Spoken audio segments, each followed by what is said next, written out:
It's bad bitch o'clock. It's thick 30. It's time for another episode of Brandon's Face. Welcome, friends, to the podcast about a playlist. My name is Jonathan Beardsley, and as always, I'm joined by the one and only, the CEO himself, Brandon May. Brandon, how you doing, buddy? I'm doing great. I love you, bitch. Love you too, bitch. We needed that, didn't we? Oh man, I've been excited to talk to you about all these releases all week. We've got a lot to cover. Let's just get right into this, shall we? Let's do it. All right, first up this week, we got Danger Mouse and Black Thought's new single Aquamarine featuring Michael Kiwanuka, I believe is how you pronounce it. What are your thoughts on this, bud? This album is going to be fucking great. Yes, it is. That's an understatement, my friend. This is a great song. Yeah, man. Instrumental is beautiful. Sounds like Danger Mouse maybe brought in actual angels to record that sound. We might need confirmation on that. Black Thought does what Black Thought does. I had the funk flex look on my face the entire time he was rapping on this song. And yeah, man, the hook deserves a lot of love too, because it's more of a rest between verses than a hook, but I really like it. I think it flows nice. Yeah, I really like this one, man. This is good. Yeah, it's going to be a good album. Next up, we got a new one from Maxo Cream, Football Heads, featuring Benny the Butcher. This motherfucker referenced Hey Arnold, Christina Aguilera, and John Cena in the same hook. And not only does it work, it's fucking incredible. What are your thoughts on this? I honestly, man, this is a great song. It's neither of their best flows, either Maxo or Benny, but I did really like this, man. Yeah, I think Benny might have taken it a little too seriously. Right. Like he does the hard rap thing very well, and Maxo is he has that Houston hard rap edge, but it's very jokey when you're listening to the references. Like I'm totally the Jonah Hill, sick references, bro, the entire time he's rapping. Everybody knows your references are out of control, John. Exactly. All right, next up, we got a new one from Toby and Ngwikwe, his wife, Fat and Ngwikwe, 2 Chainz, and Chamillionaire. Yes, you heard it right, people. Chamillionaire, Riding Dirty. Chamillionaire is back on this new song, Been Broke. Man, this song is great, but like all Toby songs, the video is even better. So if you're listening to this and have not seen this video, look up Toby, Tobe, Been Broke. Promise you will not regret it. What are your thoughts? I'm going to throw it in the show notes because the video is very good. Please do. Yeah, man. Chamillionaire coming out of retirement. I heard he's been doing like really good for himself, like really well for himself financially since he dropped out of the rap game a little bit. But I fucking love this shit, man. Toby has a very interesting way with words. I agree. He's just always at 110%. That's really the only way I can describe it. Fat usually raps, but she does kind of more background singing on this song, which I liked. 2 Chainz delivers a really strong verse.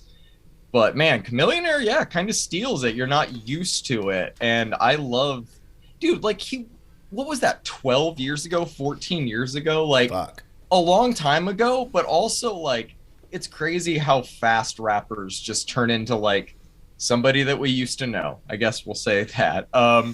He also came up in the ringtone era, and he made a fuckload of money, as did Soulja Boy. So not feeling too bad for him either. Oh my God, man. I forgot that people paid for ringtones, dude. Dude, I remember on the Soulja Boy episode of Cribs, him showing the plaque for the ringtone. Oh my God. Like that was real numbers back then, dude. It's crazy money. That's so funny. Enough to rent a house for Cribs. I wonder what did better, Crazy Frog or Soulja Boy? Whatever you're gonna say, it's probably Crazy Frog. Here's the only. Who's ever doing those verses needs to do Crazy Frog versus Baby Shark and just see what happens. Oh my God. Just play one song by each of them on loop. Oh man. All right, let's move on, man. We got this new one from Porter Robinson called Everything Goes On. Is it kind of weird not having to wait a year for a new Porter track? Yeah, right. I was like, wait a second. Yeah, something's off. Musically, this track is beautiful, kind of the same overall sound he had on Nurture. vocally, it sounds like he's trusting his chest voice a lot more. And I don't think he phoned this one in at all because it's for a soundtrack. I think he put his full Porter Robinson emo pop EDM heart into this one and it paid off. What are your thoughts on it? We don't deserve Porter Robinson, bro. It's just this song is wholesome. It's just genuinely fucking great. Good for Porter for getting that video game money, you know. And League of Legends has a lot of money to spend. So I hope they paid him well, and I hope yeah. I think this is very good. I enjoyed it. I enjoyed it as well, and I'm sure he was taken care of. I do wonder though if this was like a leftover track because it just sounds like Nurture to me. It's not possible. Complaining. Maybe he took a melody. Somebody reached out to him from League of Legends and was like, you know, we want you to write a song, and maybe he took like a melody that he had scrapped for Nurture and was like, hey, that actually might be perfect for this. That's very possible.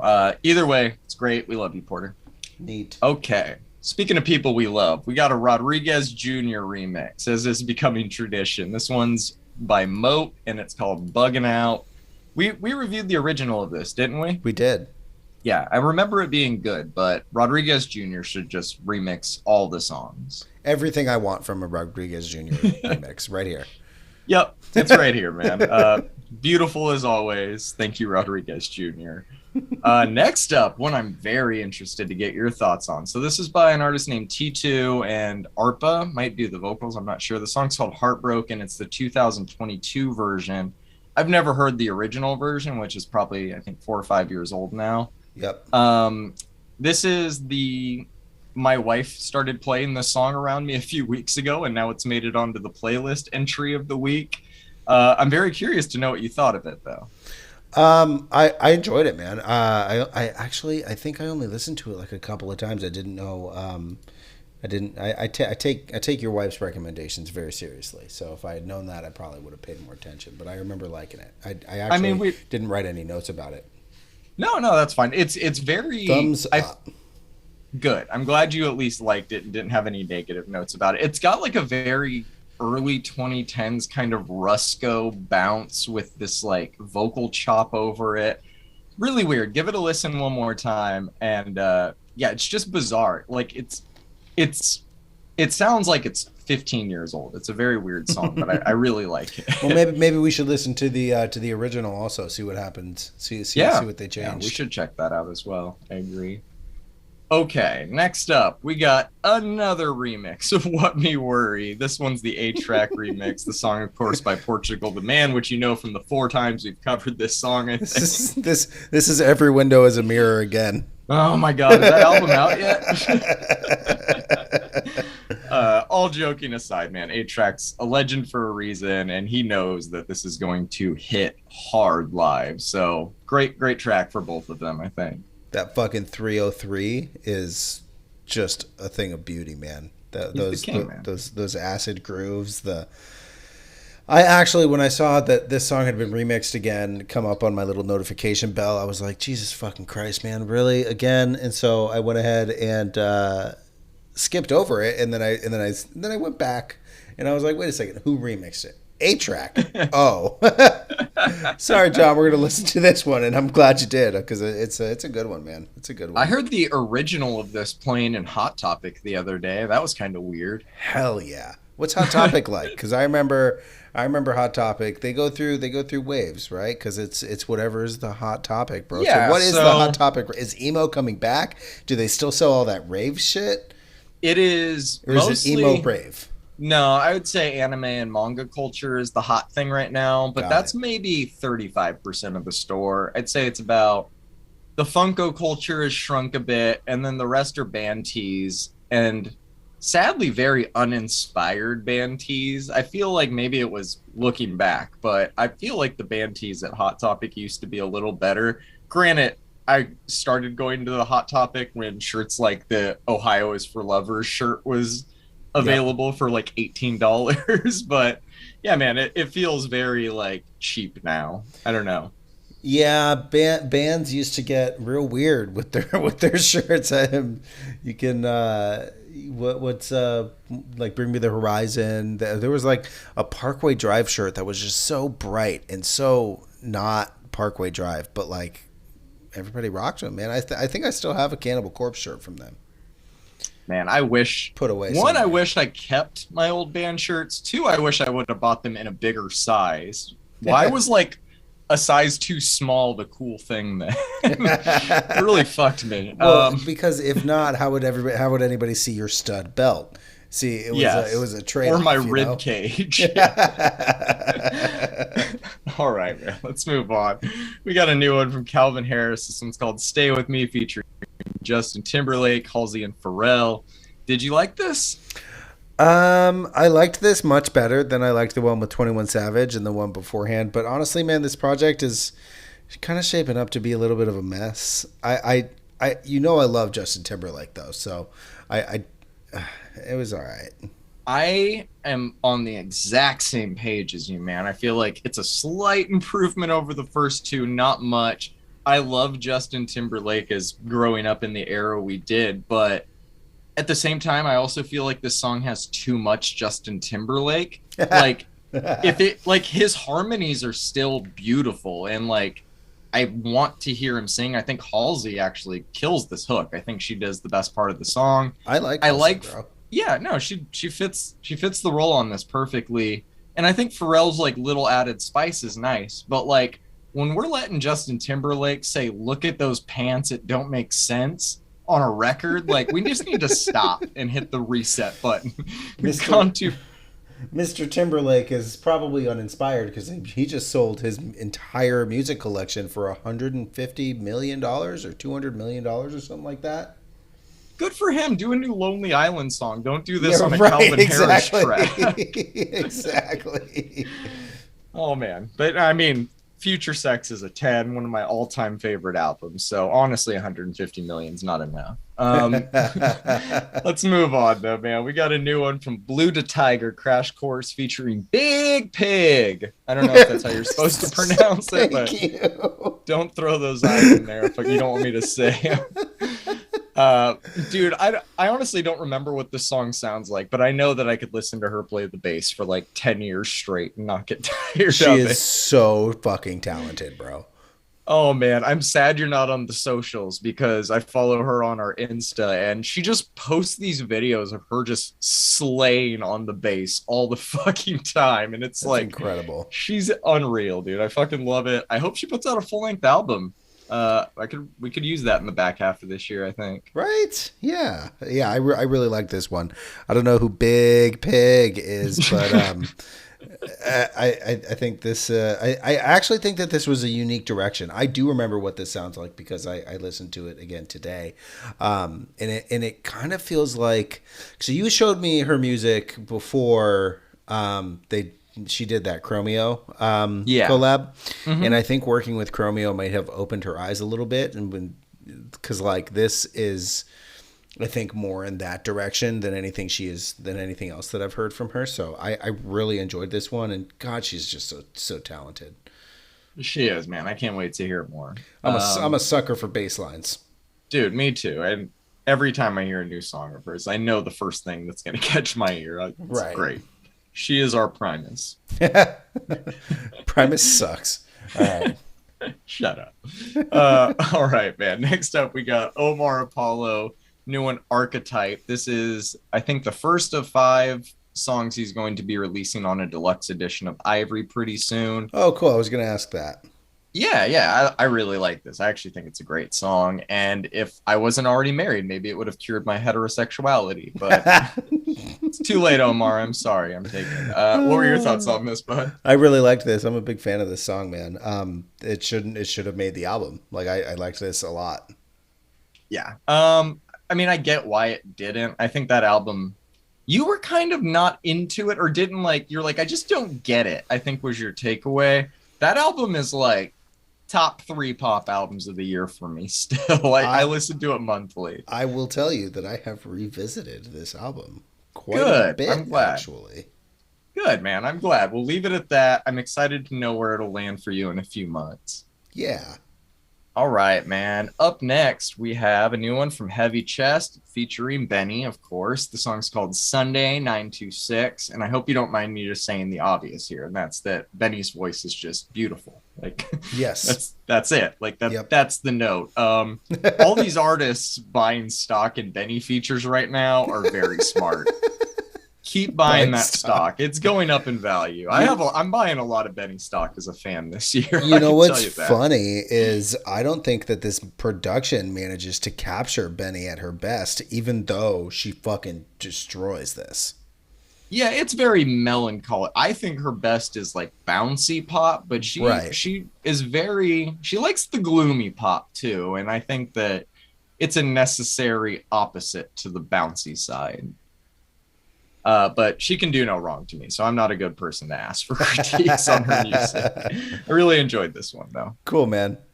All right, next up, we got one you threw on here from the Beths, Expert in a Dying Field. What did you think of this? So my boy Irving showed me the Beths.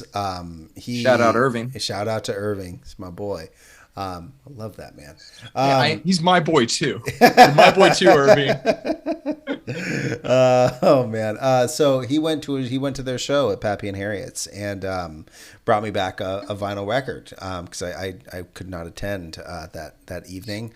And my wife and I we play this regularly, man. It's a good one. I kept coming back to this song this week. Like, this song is, in my opinion, fantastic. Like, this is really good. So I'm excited to hear what else comes out from the Beths, and I'm dying to know what you thought of this song. First of all, Irving getting you a vinyl is just top tier friend shit. It's not even the first one, man. They went to see Spoon and St. Vincent, and they brought me back Daddy's Home vinyl. Let's start a GoFundMe for Irving just for being awesome. Everyone give like $100. He deserves it more than anybody. For real. Love you, Irving. Hope to talk to you soon, buddy. All right. So my thoughts on this track. I really like it, man. It sounds like kind of a mix of beabadoobee and Courtney Barnett. I think my wife picked up on a little bit with maybe a little soccer mommy thrown in there. Right. Yeah, man, I really liked it. I will definitely check out more from them. I can answer the question of what it sucks to be an expert, what it's like to be an expert in a dying field. And it sucks, man. I've been a Goofy movie historian for my entire life, and this information has never once come in handy. Oh, fuck. That's a good one, man. You want some Goofy movie fun facts? Please, absolutely. Rattle them off. Let's go. Eric's best friend, Boy Meets World, middle seasons, Jason Marsden. That's the voice of Max Goof. I don't know if you knew that was the same guy. Didn't know that.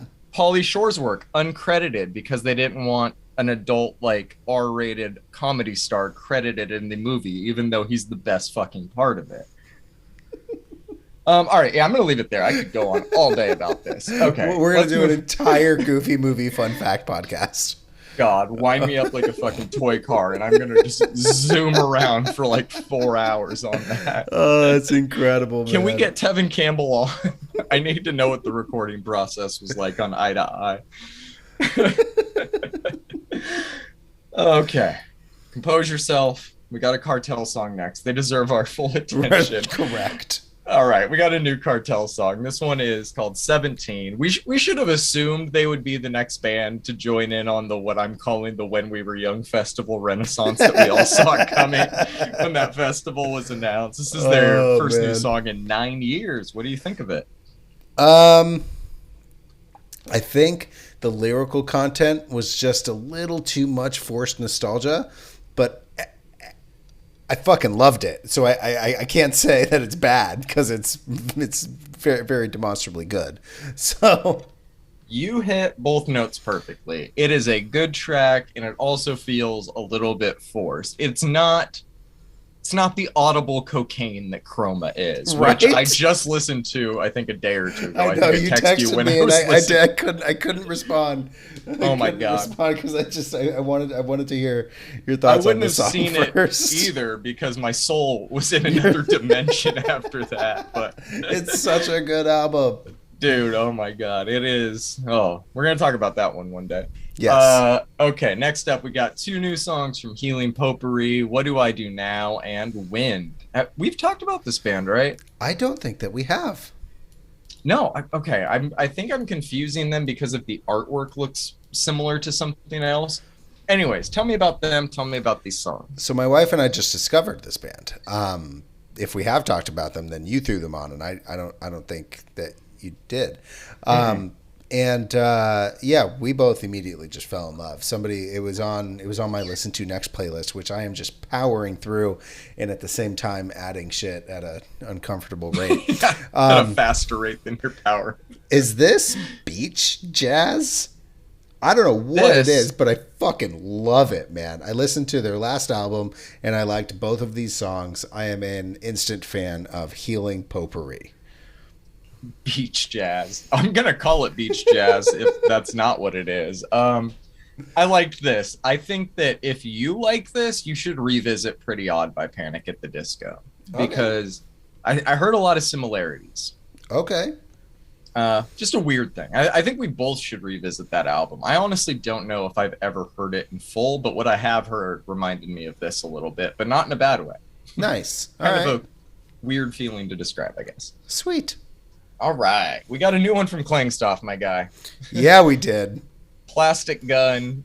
I stand by my take that they are just one of the best bands in the world right now. I will die saying that. They're incredible. This song just blew me away. I think that they're only getting better, and they continue to do so with every release. What are Everything your thoughts about the on band. this? Everything about the band is getting better. Their marketing, their imagery, their Hmm. professionalism, their music, their experimentation while also staying in their lane. I fucking loved this. I cannot wait for the whole project, and I just wanted to take a moment and say thank you for showing me this band. Anytime, buddy. That's why we do what we do. That's the foundation our friendship is built on, and I love that. Right. They are incredible, man. Still haven't toured America in a couple of years. So please, guys, come to the West Coast, Portland specifically. I would love to see you. Yes. All right. Let's talk about this new Silver Sun pickup song, Scared Together. I don't think we've talked about Silver Sun pickups yet, have we? I don't think that we have. In fact, my first question on my notes here, are you a fan of Silver Sun pickups? I am a peripheral fan in that my wife listens to them and I don't mind it. Like I Okay. don't dislike it in any way, but I don't actively seek it out, so I wouldn't call myself a fan. But this specifically, this song is definitely like the type of punchy, in your face, riff heavy song I like, even though it's a little bit repetitive. It sounds like a Muse song, which is Is interesting. that a compliment? Yeah, I think Okay. so. I Okay. like Muse. I like Silver Sun pickups a lot. I own two of their records, and oh man, I was so bummed. We were gonna go to this festival, Cal Jam. I think it was 2017 or 2018, one of those. And God, they were on the lineup, and I was so excited. And then someone's visa or something couldn't get through customs to the U.S. and Oh, I fuck. was just bummed I couldn't. I didn't get to see them. They were like really sad too. They were like, we really wanted to be there. So I still have yet Man. to see this band, but I really did like this album or this song. It's really cool. I highly recommend you do a little bit more active listening to them because I think you'd really like it, bro. It's really riff heavy, but not quite as riff heavy as this song. Like the majority of their music is pretty riff heavy, and I think you'd really enjoy it. I'll definitely be checking out more. Like I said, my wife listens to them a lot. This is kind of how I got into Spoon as well, like through her just putting it on when I'm around and eventually getting into it. So Yeah, I'm definitely coming around to it, man. I don't know if we got an album announcement. I didn't look into that with this, but I will definitely keep an eye out for that. me too. Okay, next up, we got a new one from Tegan and Sarah. I think this is the second single they've released. This one is called Yellow. I think to celebrate their new album when it drops, you and I should both get the Tegan and Sarah haircut. What do you think? Please, please. Yes, this is most definitely a Tegan and Sarah song. You can tell because of the way that it is. Um, I really liked this single, man. I don't think you and I liked the last single, did we?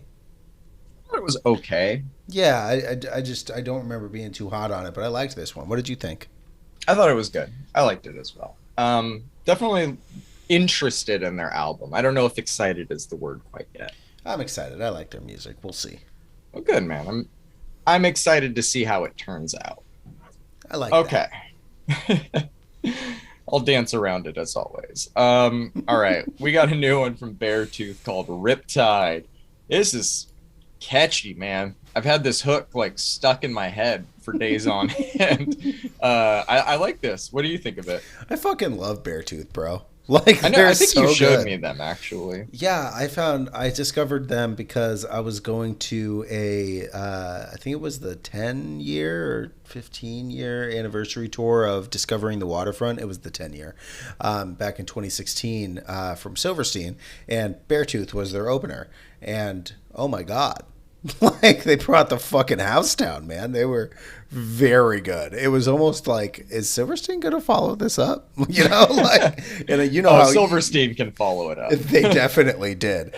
They played at the same like festivals and stuff before, and they've actually combined a couple of times into Silvertooth, which is interesting because Caleb's vocals and Shane's vocals are both. They're both very good vocalists in this scene. And yeah, man, this is heavy and catchy and everything you want from a Beartooth song. Yeah, dude. I couldn't have said it better. Were you an Attack Attack fan of their first album? Yeah, I was never like a huge fan, but I remember listening to it way back and When enjoying it. Beartooth started, were you like, oh, this is Caleb from Attack Attack's new band? Or were you just Yes. like, oh, this is a new band? No, I was like, oh, okay, You were go. conscious of it. Oh, for sure. I, Okay. I actually met Caleb that night. Oh, that's awesome. Yeah, it was pretty cool, man. Oh man, I really liked that first Attack Attack album. I don't think all of it's aged very well, especially the auto tune, but it's crazy that that band ended up spawning Beartooth and Of Mice and Men. Like pretty Right? crazy Like, to come from that. Both really, really good bands. All right, let's talk about this new I Prevail song called Bad Things. okay. I want to like this one, but is there new metal in this that I'm hearing? I think we're going through a renaissance, and I think we've talked about that specifically like a number of times. But I think it's deeper than you and I even actually think. I actually saw an article, I think it was on metalsucks.net or something like that, that was, here are the 10 bands that are keeping new metal alive. And I was like, why are we still talking about like I'm a big fan of new metal. I really like Mudvayne and they're touring and shit, but it like didn't that like basically die in the 90s? You know, like Yeah, by 2004, I would say it was dead. Yeah. so And I'm not a fan. but I liked this one.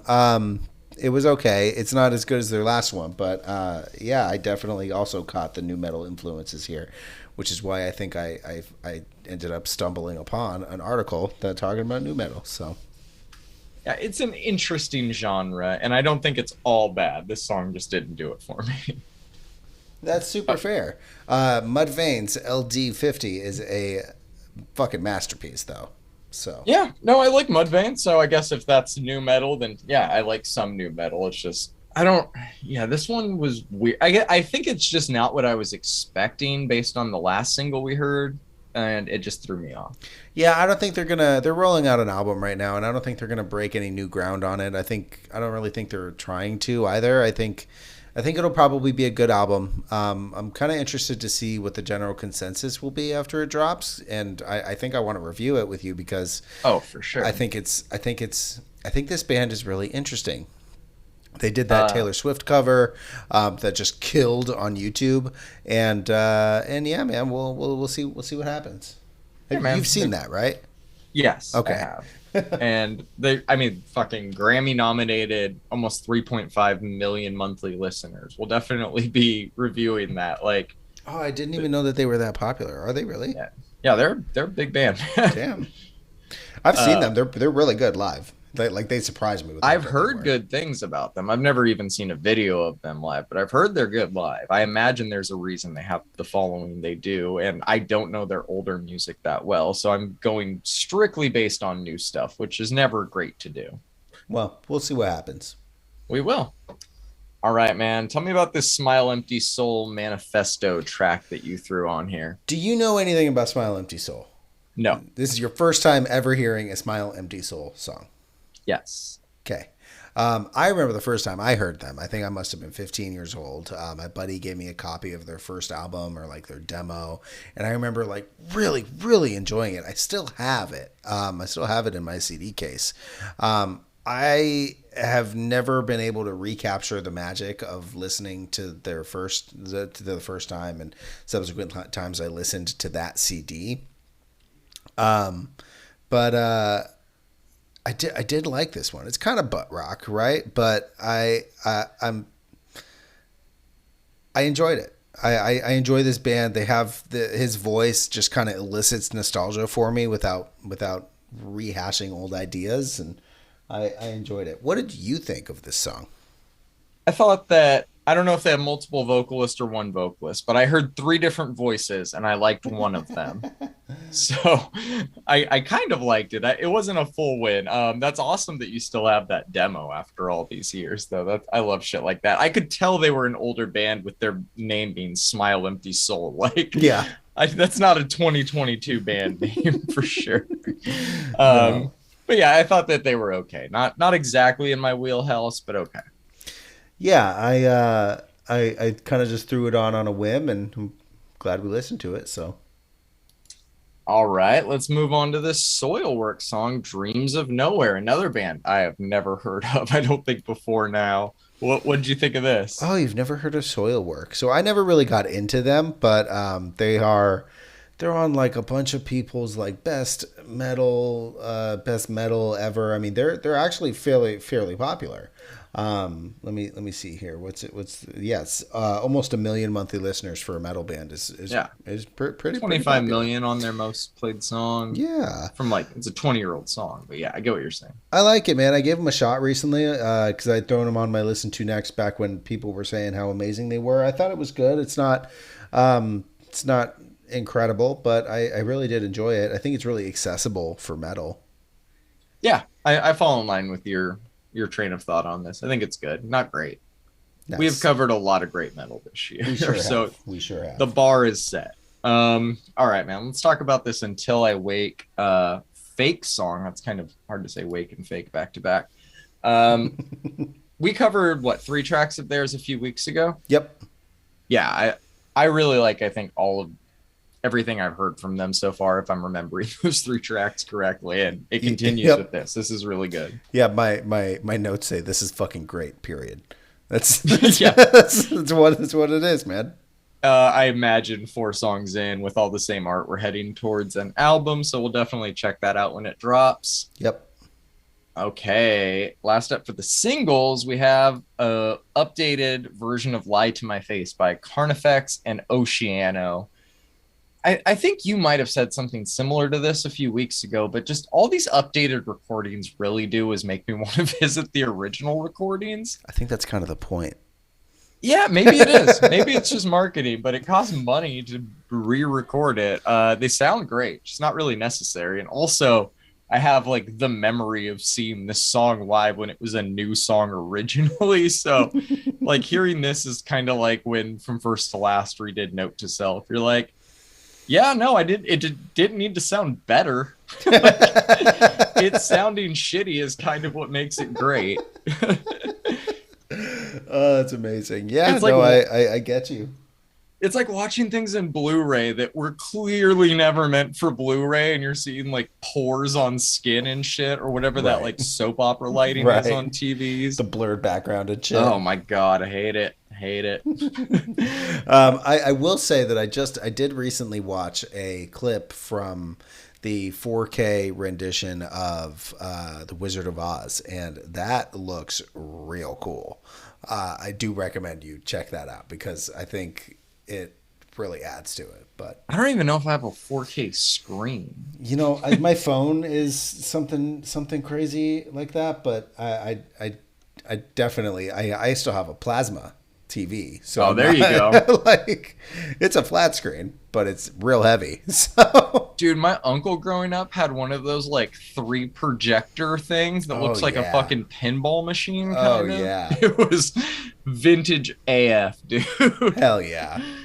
Oh man. All right, let's talk about this one EP we have this week. It's Young the Giant, Act One, Origins, Marvel MCU Phase 4. Oh, what'd you think of it? Oh man, I love Young the Giant, man. They have a way of I don't know if this makes sense. Timing their riffs like really well within the song. I think this is a fantastic EP. It's short, it's calm, it's easy, it's enjoyable. It's made up of some great piano melodies, some really cool string additions, guitars, melodies, hooks. I really liked it. I thought it was fucking great. This is great indie pop rock. I I knew you would love this, obviously. It's the exact type of music. I'm like, yep, that's Brandon. I thought this one was okay. I really like when they use strings. I'm not a big fan of this vocal style outside of like Above and Beyond. They should have Above and Beyond produce the next album. I think that's the way to get me into Young the Giant. I'd definitely be interested in that. This was okay.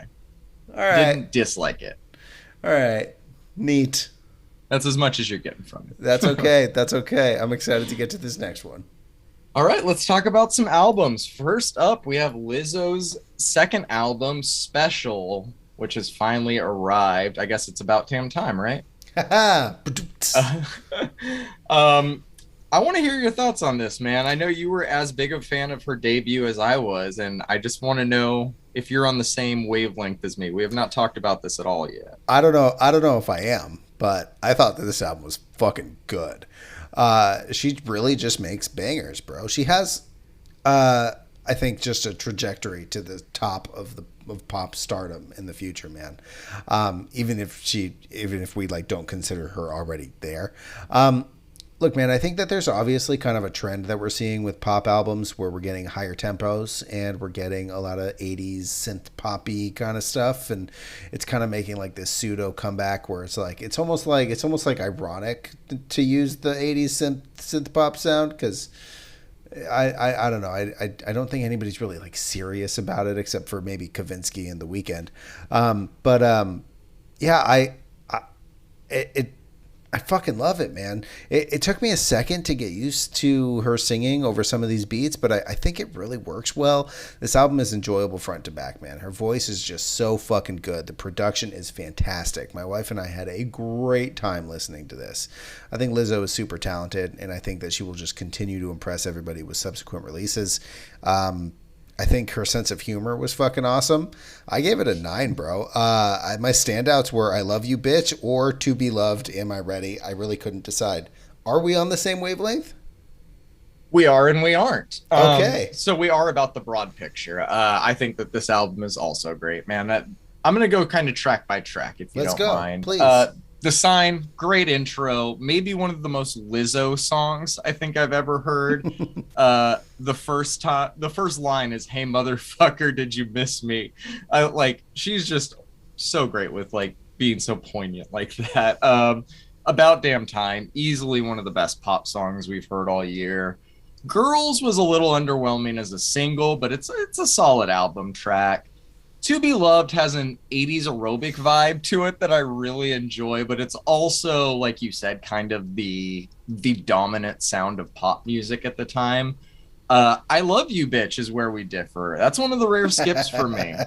I love it so much, man. It's just too repetitive for me. That's it. I love her voice. I love her bitch, but it's just too repetitive. It's less than 3 minutes, but it feels like it's fucking 10. That's pretty much the only place we differ, though, man. I knew I was going to love Special when she performed it on SNL. I don't know if that's going to be a single, but it feels like the centerpiece of the album to me. I like the way she interpolates Lauryn Hill on Break Up Twice, which has since been released, I think, as a single. Who it is. Yeah, that's Lauryn Hill. And then she definitely is channeling Michael Jackson on Everybody's Gay with the plucky guitar, funky bass line, and that specific horn arrangement. But I think as fun as those songs are, as good as those are, they make me wish we were getting more of what makes Lizzo so great and not just her giving us something good because it's vaguely familiar with her singing over it. That's kind of that's like literally just me nitpicking, though.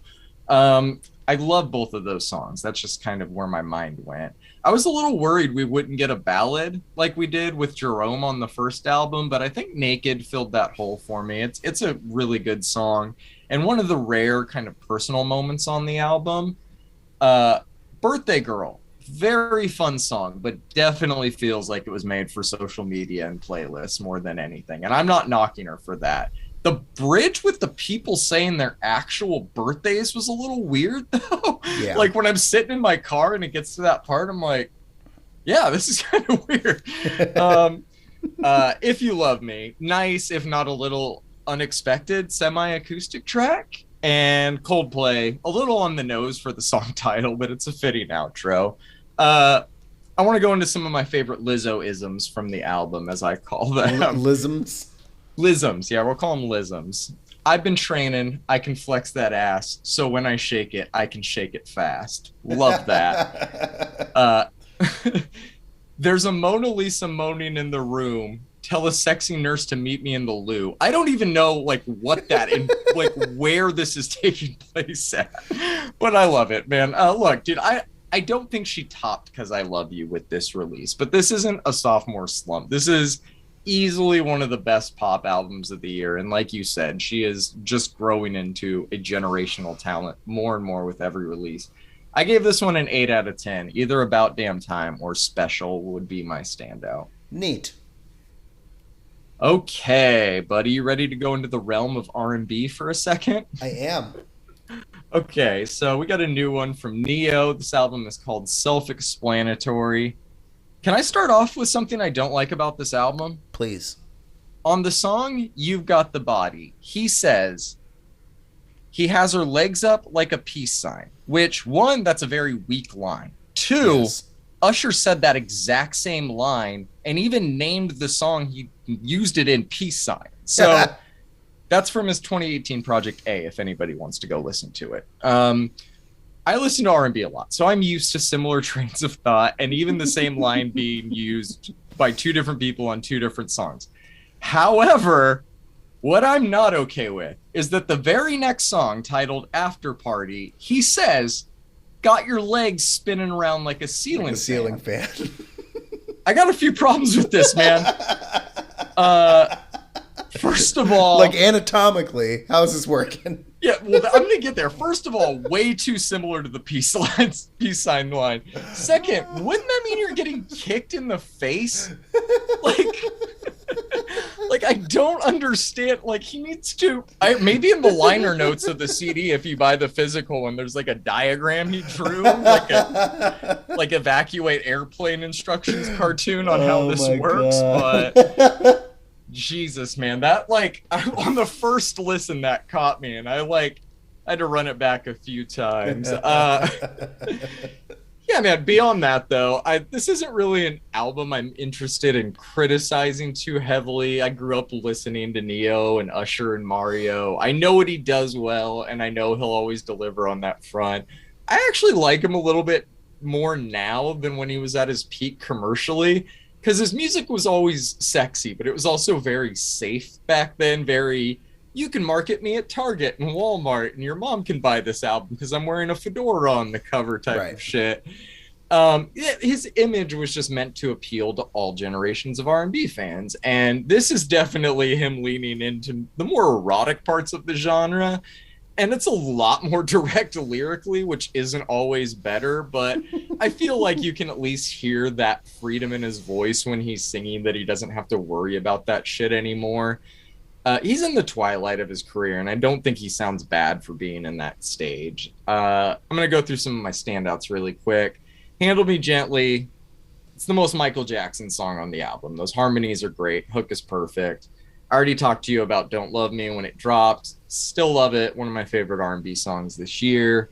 You to Love is awesome because it's a collaboration between two of my favorite R&B artists. Jeremiah has not released a solo album in 7 years, so I'm kind of happy to hear him again. He had a very serious bout with COVID and was in the hospital for a few months, actually. I really like hearing Neo on mid-tempo tracks like What If. No Loot one of the best falsetto lines on the album, and the way he sings the champagne glass line is just beautiful to me on that song. I don't think this album surpasses most of the good R&B releases we've gotten this year, but I don't think it's that far behind many of them either. Personally, I have this one at a 7. Don't Love Me is probably my standout. What did you think of this, though? All right. That was a great review, John. That was Thank fucking you. awesome. Thank You're you. getting really good at this, man. All right. It's almost like I've been doing it for a year and a half now. Not a huge R&B guy here. You knew this. The I knew. audience of 4, 8 people, whatever, knew this. We can say 10 now. 10 people. Hey, thank you guys. Thank all of you guys. What I do like is good music, right? And this is, in my opinion, decently good music. I think he has a great voice, and I actually really appreciate because one of my most common R&B critiques is it all just sounds the same, and and even when it doesn't sound the same, they just slow it down, and I get like sleepy. But he didn't do that here. There's some real dynamic parts to it. It's not static. I will say though that the songs that do sound really similar are kind of like almost indistinguishable. I can't really fault him for that though. He's got a formula for something that works, and he uses it.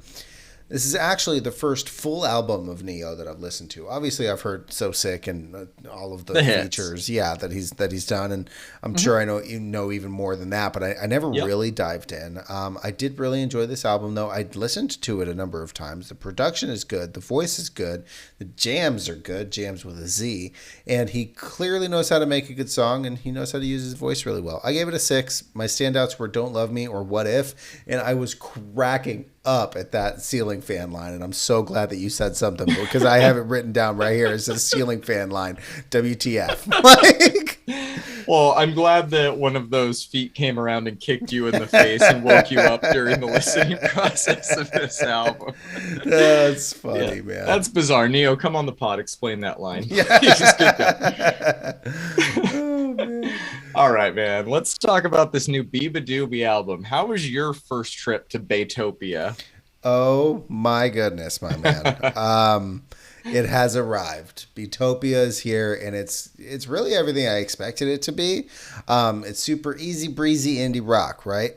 What did take me by surprise, though, was how well you can hear like her really old school musical influences. I hear a lot of classic rock. I even hear some blues. I hear some early indie, and it kind of all just melts together so well because it's just glued together by her amazing voice. This band is just fucking great, man. You can tell she really had a vision and stuck to it. I think the album is structured really well. Her vocal range on songs like Sunny Day is both refreshing and like needed in this genre. I can kind of tell she's a perfectionist because there's like a lot of little details here that like really show how much attention was put into this project. And I appreciate that. This is easy. It's beautiful. It's rife with enjoyable moments, man. The strings paired with acoustic guitars on Ripples, the vocal range and diversity of Sunny Day, the jazzy, almost like improv-like bass line on Broken CD, the grungy distortion on Talk, etc., etc., etc. I really liked this one, bro. It's pop rock with some major influences that clearly came out at exactly the moment that they wanted them to. I gave it a 9. My standout is 1036. Ooh, okay, man. Fuck really yeah. liked this one, man. How was your first trip to Beatopia? It was great. It was great. I'm thinking of booking another trip there pretty soon. Man, I love the way this album floats so effortlessly between indie, pop, and grunge. Let's just start at the beginning. Baytopia cult song. Excellent song title. Fantastic. Great intro as well. Yes, I guess that's important. 1036 and Talk, those are going to be on her best of one day. That is done. Those songs are 5-star perfect. I really like the drum machine elements on See You Soon and Tinkerbell is Overrated, which also incredible fucking song title. So good. The strings on Ripples are magnificent. Fairy Song is not only a great song, but full of some really good advice. I suggest people listen to that one. This album delivered the grunge I was hoping it would. Don't Get the Deal is a great example of that. I love the way the album ends too. You're Here and That's the Thing has a certain like Rex Orange County quality to it that I find really charming and endearing. And that song just takes her like wry wit and turns it to 11. I really appreciate that. There's still maybe a small ceiling to how much I love this style of indie, but I think she raises that roof a lot more with every subsequent release because I gave this one an 8, and my standout was also 1036. I really like that one. Talk is a close second, though, man. Talk is a very both good song. bangers. I saw a video of her performing one of those on like a, I don't know if it was a late night show or just like a YouTube thing, and she sounds incredible live. Yeah, we watched her Coachella performance from the couch, and it was good, man. It was The good. Coachella performance Coachella, bro. at the Coucherilla Music Festival. Zoe Death's channel. All right, man. You ready to talk about Interpol finally? Oh my god. Yeah. All right, their new let's album do is it. called their new album. I got to do this right. Interpol's new album is called The Other Side of Make Believe. Brandon, tell me your thoughts on it, buddy. I know you've been waiting. God, this album title is great. It really is, if right. not hard to say Right. Well, I believe in you. for me. Alrighty. Let me loosen up here. Get your Mr. Feeney speech in. now, Mr. Matthews. All right. I knew before clicking play on this album, which happened at 9:01 last Thursday, I'll have you know. Of course it did. I was going to love it. With Interpol, you kind of know what you're going to get. They're not very dynamic, and I think that's okay. I think I'm going to start off with the very few things that I did not like. Please. The bass lines seem a little boring on this one, man. It's not something you really expect anybody to say or catch out of an Interpol album, and I've listened to it a number of times, and I'm going to stick to that statement. I really like that they've always been kind of at the forefront of their music, but this time around it seems like they wanted to have other things shine, and that's not necessarily a bad thing, but I feel like it's normally just like an added layer, and it just wasn't here. I also don't like how kind of static the album feels. I like a little bit of not knowing what to expect. Like I like to be surprised a little bit, even though I knew what to expect here. I also like being surprised. So they've done that a number of times. Like their Fine Mess EP was like almost angry, Yeah. and a few times on Marauder, which I'm a huge fan of that album. Those are really the only things that I didn't like. I do really like that Paul found really good vocal range on this album, man. That's major respect because he doesn't really fluctuate that much, and he really took it out of his comfort zone here, I think. I like how the album is structured, and the droning guitars, which are a staple for Interpol, sound a little bit more drony than usual, and I think that adds another layer of texture to their sound. You know that I've listened to this album an unhealthy amount of times already. And I know you have, and I will be continuing to listen to it throughout the year.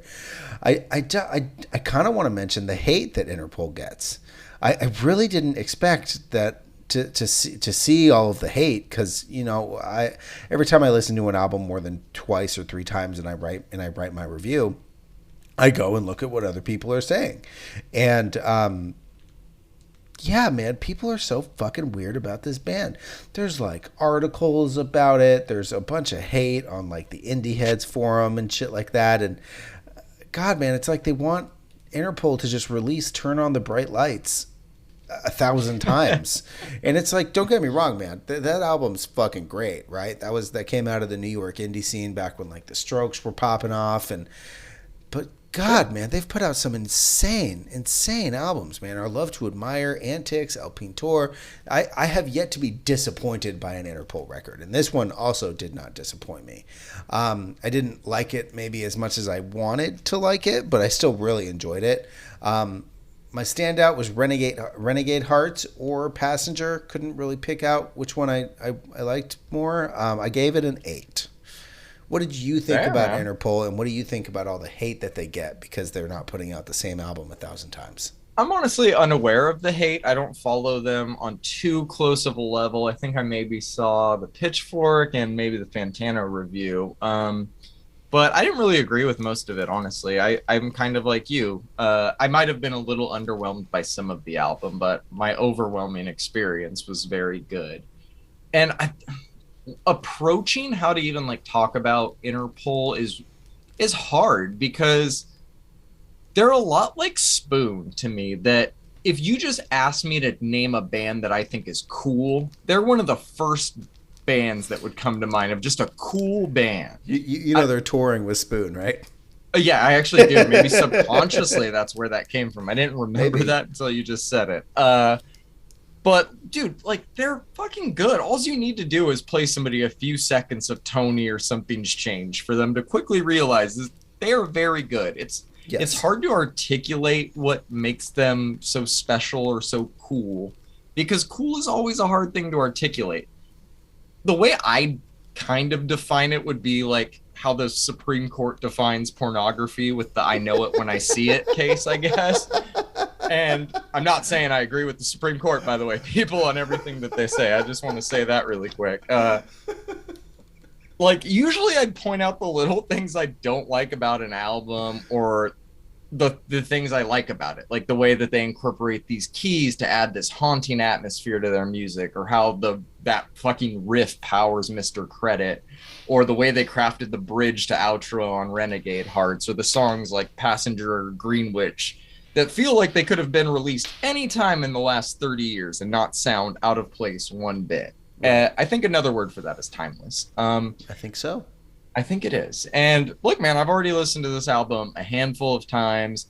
I find something new I like about it every listen. It's a well-crafted album that personally I think should be a staple in the genre for years to come, popular criticisms aside. I gave it an 8 out of 10. Mr. Credit's my standout. Hell yeah, it's a great song. Yeah, I fucking love Interpol, man. They are very cool. Like, yeah, like it's they're just cool. They're a cool fucking band, man. It's like Pavement. Like, yeah, it's a cool band. I don't know what else to say. Oh man, yeah, I really enjoyed this, and I will continue to enjoy it. My record got delivered, but I had already listened to it 3 times by the time I got it on Friday afternoon. Of course. So I mean, if I had known that the record label was going to ship it out on time, I figured I had pre-ordered something that was going to ship in September, because I pre-ordered something last October and still haven't seen that Vince Staples album. But yeah, man, I really enjoyed this one. Vince took that money. Fuck, man. You just put a down payment on the producers for Ramona Park Broke My Heart. Fucking ridiculous, bro. No, man, I can't wait for you to finally get that one day. He does write about that on Twitter a lot. He gets bugged about that vinyl quite often. I can tell you, he might lie. He might be a liar, but he does not have anything to do with what's going on. Oh, there. I'm sure. I'm not blaming you, Vince. I know you're a big listener of us, but yes. Yeah, I really enjoyed this Interpol record, man. It's a good one. Did you said Fontano reviewed this? Fantano? I know Pitchfork did. I thought he did, but I could be wrong. Ooh, I want to know what Pitchfork gave it, because they're one of the haters, bro. Let's take a look. Listeners, bear with us. This might get boring for like a few seconds. They're one of the haters. Bear with us. Bro. 6.2. 6.2. See, they're one of the haters, man. This isn't a 6. I think they gave Lizzo a 6.4. A 6 score on Pitchfork is a cop out. I'll tell you that. We don't want to positively or negatively review this. Right. We're really cool, and we're just really hip with it, and we're gonna give Wet Legs like a 9. But Interpol, this band that's been cranking out bangers for years, we're gonna give them a 6. Watch Pitchfork buy our podcast out from us. Imagine. Stop fucking talking shit about us. Yo, under 10 mil, I'm not doing it, homie. I'm just not, you know? Pitchfork. Oh man. Review more metal. Don't do that. You're bad at it. All right, man. Let's move on. I don't want to just bash Pitchfork all day. We got a new one from Census Fail. This one is called Hell Is In Your Head. And you said it. You said it, man. You said it last week when we were talking about Mayday Parade. It sounds like it, but it doesn't feel like it. Yes. That is stuck in my head ever since you said it, because I realize how many fucking bands now that applies to. Uh, that's kind of how I'm starting to feel about Senses Fail in general, a little bit, sadly. There's I feel moments you. on, yeah, I think that this album's good, and there's times on it where I remember who I'm listening to, but they're kind of few and far between. End of the World and Hell is in Your Head were my easy standouts. I enjoyed tracks like Death by Water and Lush Rimbaugh, but I don't know, man. Like I said, I just keep coming back to that. It's not bad. It's just not great either. And I'm this isn't even the shadow of Let It Enfold You. This isn't as good as that record they put out in 2018. Yeah, it's hard to hear Senses Fail and not just like envision the back cover of Let It Enfold You that I would used to hold. I know. You know, True. just like a lady in the blue dress. All right. I gave this one a 6, but I'm very interested in your thoughts on it. Look, I wrote a bunch of stuff about it, but the reality is that this album is filled with a really, really good bad songs. Yeah. Like, I don't know how else to explain it, man. There's great hooks, there's fantastic melodies, there's neat choruses backed with good interesting instrumentals. Lyrics can be a little cringy at times, but homie's pretty sad, so we'll give it to him. I just think they're all really good bad songs. I think that's well said, man. I honestly don't have a better way. What score did you give this I gave one? it a 5, man. I feel bad giving Senses Fail a 5. No, But I did. They're doing good. I mean, Let It Enfold You is a 10, so... Yeah. Isn't it weird to think that Calling All Cars and Can't Be Saved were bigger singles commercially than anything from Let It Enfold Thank You? you. You know what's funny, Very man, weird. is I remember staying up that night so I could torrent the... I couldn't wait to get Still Searching onto my fucking iPod so I could sit there. And I mean, I stayed up that night. I think we were young, right? I was young, 14, 15, something like that. Sure. Yeah. Maybe even younger than that. But I remember I just couldn't wait to get that album on the iPod. It was actually one of my very first, this album's releasing today. I need to listen to it. Yeah. So. It was the follow-up to Let It Enfold You. Like, all of our curiosity was piqued. Mine was slightly numbed before it came out because I think that that's one of the worst album covers of, like, the scene. I think it's a terrible cover.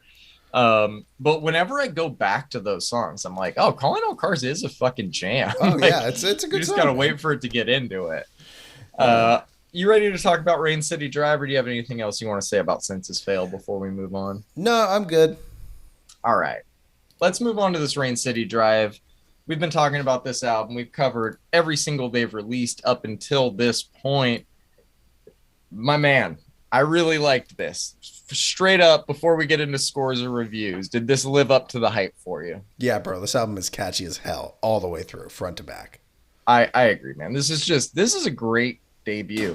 Like, this is what you want. We've already established, like I said, that you and I liked everything they've released, so it's no surprise that we both like this album. We've already covered a lot of these songs, so I'm going to go very quickly here and just say that Dreams and Cutting It Close were both excellent choices for singles. The album is paced very well. Vocally, it's incredibly impressive from start to finish. One of the most surprising tracks for me was Psycho. Leave it to me to like the pop song on a rock album, but hey, that's me. It's a good song. And yeah, it didn't help when my wife was like, this sounds kind of Machine Gun Kelly-ish. And I just like Homer Simpson into the bushes. I like hearing different sounds or different sides to their sound. We didn't hear that at all in the singles. Dreams was maybe the closest to anything semi-pop rocky. I thought that they used it well. They used pop like a bartender uses vermouth. Like a little goes a long way, I think. I really like that. I really like that. Just a dash, right? Yeah, just a dash. Like, you want to smell it. You don't even want to know that it's there, I guess. And in true scene fashion, same with Silverstein. You close the album on the slow jam. You have to close the album on the slow jam, kids. Yeah, this one's going to be in my rotation for a while. I gave this one an easy 8. Dreams or Psycho is my standout. I can't pick. What did you think of it? All right, man. This album's catchy as hell, bro. These guys have made a really fun album that has elements of pop, rock. There's even like some metalcore in there with a little bit of double bass. I fuck with that. A little bit. There's even a couple of breakdowns. They're not like breakdowns, but you know it when you hear They're not it. Parkway Drive 2004 breakdowns. No. It's just like the way the Supreme Court decides Oh, about porn. You know it when you hear it. The bass line on Gardens of Misery is fucking awesome. Great song. I just really liked all the melodies here. They have a really good sense for melody, and that comes through very clearly in all the songs. I enjoyed it a lot. I also gave it an 8, but can you guess my favorite? Ooh, I'm gonna say It's an album cut. It's not a single. I'll give you that. Ophelia. Oh, you got it. Did I? Hell yeah. Yeah, that was my close third, so I picked that. It's a good one. It's a good one, man. It's a fantastic song. Yeah, I really like this album. I will be following these guys, and we will definitely be reviewing more if they release more music and we still do this podcast, which we will. Yes. I think that in true band fashion, they're probably going to have to tour this one for about 1.5 years before writing again. But I think this is a great first chapter. Hey, if they come through Portland, maybe I'll go check them out on the road. But I'm very much looking forward to following their career. I think that this is a great start to it. Speaking of tours, Between the Buried and Me is going on tour, buddy. I don't With know if who? you saw that. With Whitechapel and Trivium. That's not what the Smoke Man would have wanted. I can't go to that. Can't believe Smokey Robinson died, man. Name one other song. Your references are out of control. Everybody knows that, man. Oh man, that sounds like a great tour. You want to hear another tour that I just saw get announced? I do. Dashboard Confessional and Armor for Sleep. Yes, bro. Get your carabiners out. Yo, I'm gonna tell you something right now. I went to Taste of Chaos in 2017, and Dashboard Confessional was the headliner. The year before it was The Used. Let me tell you something really quick. I was super apprehensive as a Dashboard Confessional fan.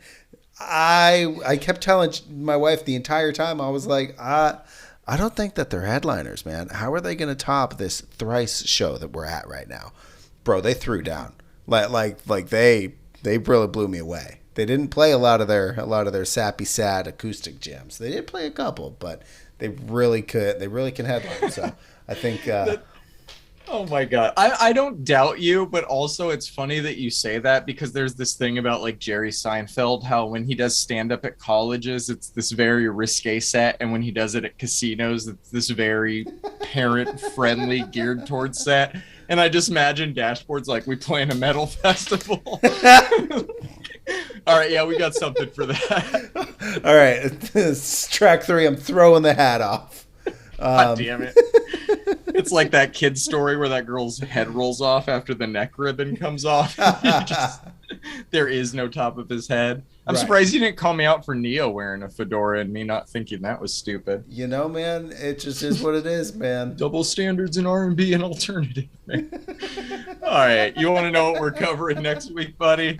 Please, John, take it away. All right, we got a new album from Anthony Green called Boom, new one from Jack White called Entering Heaven Alive. The delayed Joey Badass album 2000 will finally be released. Odessa's The Last Goodbye, we will finally hear it in its entirety.